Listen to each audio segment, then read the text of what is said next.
中央電視台新大樓配樓火警，造成1個消防員死亡，另外有6個人受傷，當中5個係消防員。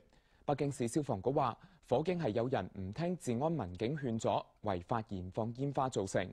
駐北京記者吳怡婷報道。起火嘅大樓燒到燻黑，外牆嚴重剝落，鋼材都扭曲，玻璃窗碎裂。火警喺星期一夜晚8點幾發生，燒咗6個鐘頭先被救熄。消防人員喺着火嘅配樓南邊嘅屋頂發現咗一個200響同一個100響嘅煙花彈。而喺救火期間，北京市朝陽區1名消防吸入過量嘅有毒濃煙不治。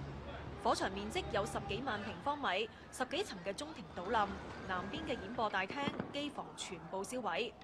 起火嘅大樓係中央台北配樓東方文華酒店，有目擊者話見到有人喺園區入邊放煙花。昨天那邊先是放禮花彈，就是不是民用那種禮花，我估計就是這兒那工作人員就是放的吧，可能就是完禮花完以後剛一炸完，就看那兒就是那樓頂那兒就開始冒黑煙，完冒黑煙一會兒那火苗起來了，完以後就是一會兒消防車都過來，可是救不了，那水槍打不上去啊。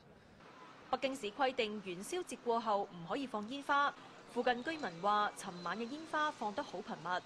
我就看放花來的，從那邊起的。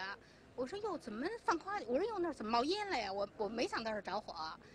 而隔離啱啱落成嘅中央台新大樓未有受到火警波及。起火嘅配樓係一個綜合嘅文化中心，除咗有300間客房嘅5星級酒店之外，仲有娛樂同埋視聽中心。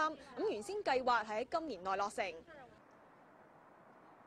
中央台新大樓位於北京商務核心區，由荷蘭建築公司設計，喺05年動工，工程預算達到50億人民幣。